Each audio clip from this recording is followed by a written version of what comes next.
नमस्कार दोस्तों, आज हम आपको कृष्ण जी के सोने के चावल की कहानी सुनाने जा रहे हैं। जो भी भक्त श्रद्धा भक्ति भाव से इन कथाओं का श्रवण करता है उसकी समस्त मनोकामनाएं पूर्ण होती हैं। तो चलिए शुरू करते हैं। किसी नगर में शारदा नाम की एक महिला रहती थी। उसका पति पैर से अपाहिज था और उसकी एक बूढ़ी सास थी। वह उन दोनों के साथ रहा करती थी। उस स्त्री का नाम भावना था। भावना एक सेठ के घर में काम करती थी। सेठानी का स्वभाव बहुत ही खड़ूस था। वह हमेशा उसे डांटती रहती। तभी एक दिन उसकी मालकिन उसे डांटते हुए कहती है, शारदा तू रोज रोज लेट आती, तेरा ये रोज का काम हो गया है। तब शारदा ने कहा, नहीं माँ जी, मैं पास के हरि मंदिर में गई थी। वहाँ पे आरती हो रही थी तो सोचा प्रसाद लेकर चलूं। थोड़ा सा प्रसाद आपके लिए भी लाई हूँ। ये सुनकर मालकिन ने कहा, नहीं नहीं, मैं तेरे हाथ से प्रसाद नहीं लूंगी। मैं सुबह सुबह नहा धोकर पूजा पाठ कर चुकी हूँ और तुम ठहरे गरीब भिखारी। हम तुम्हारे हाथ से प्रसाद थोड़ी खाएंगे। कुछ तो समझ के बोला करो। चल जाके फटाफट काम कर और अपना ये प्रसाद अपने पास रख। तभी थोड़ी देर में एक भिखारी आता है और वह कहता है, माँ जी कुछ खाने को दे दो। सेठानी ये सुनती है तो भावना से कहती है, भावना इस भिखारी को बाहर करके दरवाजा बंद कर दो, कहीं ये अंदर ना आ जाए।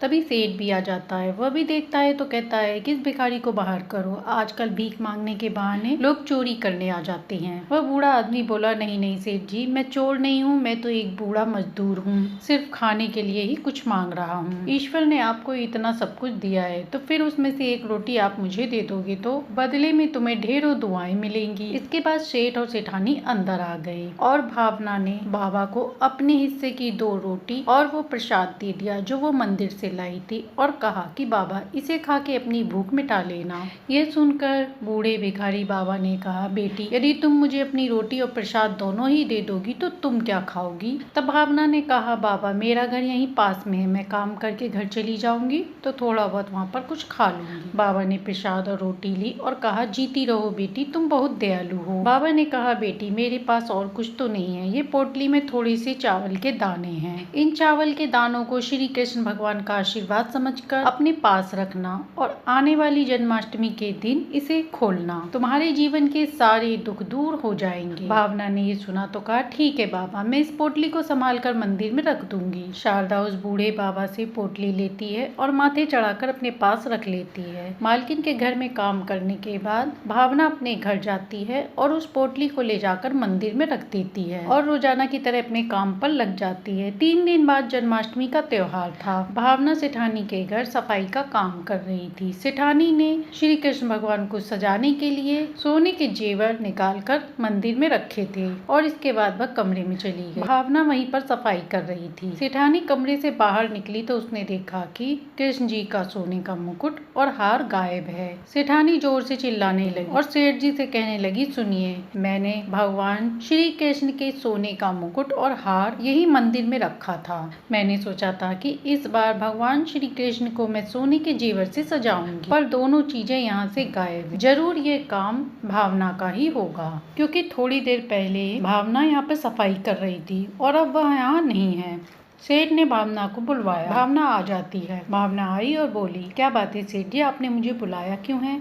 तभी सेठानी ने कहा, चोर कहीं की, वैसे भगवान श्री कृष्ण की भक्त बनती है और उन्हीं का जेवर चुरा कर ले गई। सुनो जी, अभी पुलिस को बुलाओ और इसे पकड़वा दो। सेठ ने कहा, हाँ सही बात है, ये ऐसे तो सीधी तरह बताएगी नहीं। यह सुनकर भावना रोने लगी और बोली, नहीं नहीं मालकिन, मैंने ऐसा नहीं किया। मैं भगवान श्री कृष्ण के जेवरों की चोरी नहीं कर सकती हूँ। सेठ जी मुझ पर रहम करो, मैंने ऐसा नहीं किया है। सेठ ने कहा, ठीक है, कल सुबह तक मुझे उन जेवरों के पैसे ला कर दे, नहीं तो मैं तुझे सुबह पुलिस के हवाले कर दूंगा। अगले दिन जन्माष्टमी का त्योहार था। भावना बहुत रो रही थी और वह रोते रोते भगवान श्री कृष्ण के मंदिर के पास बैठ जाती है। तभी उसकी नजर उस पोटली पर जाती है जो उसे बाबा ने दी थी। वह उन्हें हाथ में उठा लेती। तभी उसकी सास आ जाती है और कहती है, बहू ये तो वही पोटली है ना जो उस दिन बाबा ने तुझे दी थी, और उन्होंने ये भी कहा था कि यह पोटली जन्माष्टमी के दिन खोलना तो तेरी सारी मुश्किलें दूर हो जाएंगी। तब भावना ने कहा, हाँ माँ जी, कहा तो था, मैं एक बार भगवान श्री कृष्ण का नाम लेकर ये पोटली खोल कर देखती हूँ,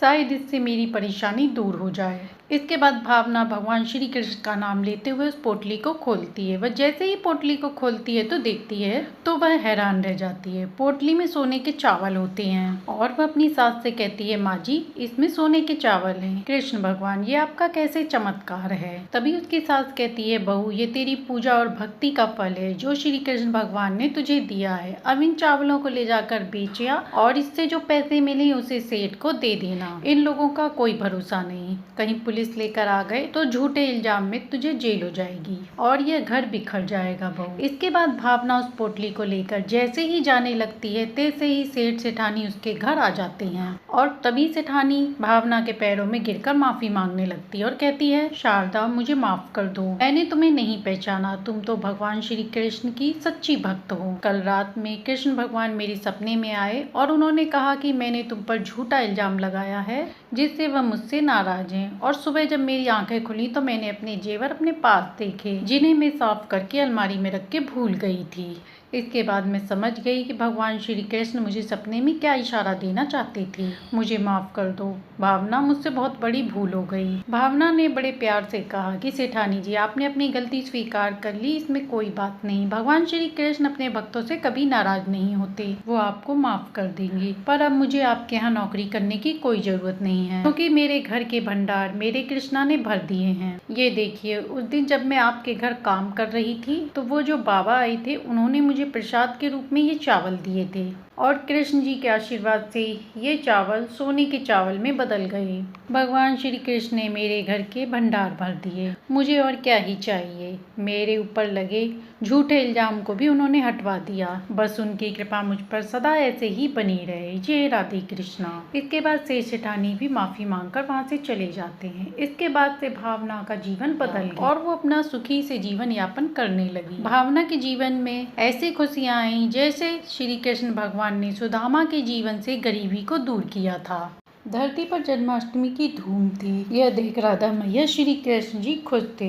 उन्होंने राधा जी से कहा, मेरे जन्मदिन की तैयारी हो रही है, मैं धरती पर भ्रमण करने जा रहा हूँ। राधा रानी ने कहा, मैं भी साथ चलूंगी। कृष्ण जी ने कहा, हाँ तुम्हारे बिना तो मैं अधूरा हूँ, चलो तुम भी चलो। दोनों साथ जन्माष्टमी मनाने चल दिए। राधा जी ने कहा, कान्हा तुम्हें सब छोटे गोपाल के रूप में पूजते हैं, इसलिए हम छोटे रूप में जाएंगे। कान्हा ने कहा, अति उत्तम। दोनों ने धरती पर जाने की तैयारी करी। वैसे ही कुछ देव वहां आ गए और बोले, कान्हा तुम अकेले जा रहे हो, आज तो खीर पूरी पकवान मिलेंगे। कान्हा ने कहा, हाँ तुम भी चलो। सभी लोग बच्चे के रूप में आकर धरती लोग चल दिए। सभी एक गांव में पहुंचे। राधा रानी ने कहा, कान्हा भूख लगी है, चलो चलकर कुछ खाते हैं। कान्हा ने कहा, चलो उस घर में चलते हैं। जब सब घर में चलते हैं, जैसे ही सब घर में जाने लगे तभी एक महिला ने कहा, कहाँ जा रहे हो? मैं भगवान श्री कृष्ण के भोग की तैयारी कर रही हूँ। तुम लोग कौन हो? कृष्ण जी ने बालक के रूप में कहा, हमें बहुत भूख लगी है, कुछ खाने को दे दो। तभी उसने मना करके दरवाजा बंद कर लिया। तब सुदामा ने कहा, तुम्हारा जन्मदिन मना रहे हैं और तुम्हें ही खाने को नहीं दिया। तब कृष्ण जी ने कहा, अरे सुदामा, इन्हें क्या पता कि मैं कृष्ण हूँ, ये तो हमें साधारण बालक समझ रहे हैं। अब कहीं और चलते हैं। जब वह दूसरी जगह गए तो वहाँ भी आरती हो रही थी। वह थक गए थे। अब वह कहते हैं कि अगला द्वार खटखटाते हैं, अगर कुछ नहीं मिला तो हम लोग अपने लोग चले जाएंगे। राधा जी ने कहा, ठीक है। अब वह बहुत गरीब घर में पहुँच गए जहाँ कुछ नहीं था। उनकी बहू मंदिर से खीर का प्रसाद लाई थी, सभी वही खा रहे थे। तभी कृष्ण जी ने वह उनकी टोली वहाँ पहुँच गई और कहा, माँ हमें बहुत भूख लगी है, थोड़ा प्रसाद दे दो। सास ने कहा, पहले ही कुछ नहीं है, यह बच्चे भी आ गए। तभी राधा बहू ने कहा, माँ जी आज जन्माष्टमी है, क्या पता बच्चे झांकी देखने निकले होंगे, रास्ते में भूख लग गई होगी, थोड़ी सी खीर है मेरे पास, मैं इन्हें दे देती हूँ। द्वार से बच्चों को खाली हाथ नहीं जाने देना चाहिए। तभी उन दोनों के बच्चे भी बोले, माँ थोड़ी सी खीर हमारे में से भी ले लूं। कृष्ण जी सुनकर बोले, राधा इन बच्चों में कितना प्रेम है। राधा ने कहा, कान्हा देखो, इन्होंने अपने हिस्से की खीर हमें दे दी। सास ने कहा, तुम लोग पागल हो, एक बात सुन लो, मैं अपनी खीर किसी को नहीं दूंगी। तब तब बहू ने खीर ले जाकर कहा, ये लो बच्चों, इसे मिलकर बांटकर खा लो, बस इतनी ही खीर है, इससे तो पेट भरेगा नहीं। तब बच्चों ने कहा, थोड़ी खीर दादी दे दो ना। तब उनके पति ने भी अपनी में से थोड़ी खीर दे दी। तब राधा ने कहा, ये तो बहुत गरीब है, यदि हम इनकी खीर खा लेंगे तो ये क्या खाएंगे, कान्हा कुछ करो ना। कृष्ण जी ने कहा, चिंता मत करो राधे, ये लोग भूखे नहीं रहेंगे। इसके बाद कृष्ण जी ने सावित्री जी से कहा कि बर्तन लाओ। सावित्री बर्तन रखती जाती और खीर से वह भर जाती। देखते देखते बर्तन खीर से भर गए। सभी खुश होकर कहने लगे, हमारे भाग्य धन्य हो गए, ये तो कान्हा पधारे हैं। हे कृष्ण मुरारी, हमें अपना रूप दिखाओ। इतना सुंदर दृश्य देखकर सभी रो पड़े। कृष्ण जी ने कहा, माँ, ये सत्य है, जो भी भूखे को भोजन कराता है, प्यासे को पानी पिलाता है, मैं उसकी सहायता अवश्य करता हूँ। मैं पृथ्वी पर भ्रमण करने आया, आज का पावन दिन सभी ने सेवा की है, इन्हें फल अवश्य मिलना चाहिए। जहाँ जहाँ राधा कृष्ण ने हाथ घुमाया, वहाँ वहाँ धन के भंडार भर गए और उनके घर में सुख शांति आ गई। तो प्रेम से बोलिए राधा कृष्ण की जय। तो ये थी जन्माष्टमी पे सुनी जाने वाली, मन को मोह लेने वाली कृष्ण जी की, राधा जी की सुंदर कथा। यदि ये कथा पसंद आई हो तो लाइक सब्सक्राइब करें।